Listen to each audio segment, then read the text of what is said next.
সাই আকবর ভূঁইয়া সহ অভিযুক্ত 4 আসামিকে আদালত প্রাঙ্গণ থেকে নামানো হচ্ছে।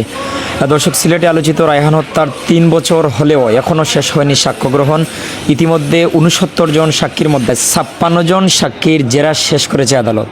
আজ তারা বারবার কৌটো জামিন চায় আকবরে, আশিকে লাহিয়ে, হারুনে, টিটু চন্দ্র, যে তারা মানসিক শারীরিক অসুস্থতা এবং তারা বাইরে চিকিৎসা, উন্নত চিকিৎসার জন্য বাইরে যাইতো। আমার একটাই আবদার, আমার মৃত্যুর আগ পর্যন্ত আমি যেন বিচারটা দেখিয়ে যাইতাম। আমি দুনিয়ায় থাকতে থাকতে বিচারটা দেখতাম। আমি সর্বশেষ সারা বিশ্বের কাছে আমি অনুরোধ করব এবং প্রশাসনের কাছে আমি অনুরোধ করব, বিচারকের কাছে অনুরোধ করব যে বিচারটা যাতে সুষ্ঠু বিচারটা পায় এবং এরার ফাঁসি চাই। বুঝে এইভাবে মানুষের সিপে সেই রকম সিপিয়ে আমার বাচ্চাটারে মারা হয়েছে। আমি কিভাবে সহ্য করতে পারি 3টা বছর ধরে। আপনারা দেখেন, তারা আমার বাচ্চারে কোনো ওয়ারেন্ট নাই, কোনো কেস নাই, কোনো ইস্যু নাই।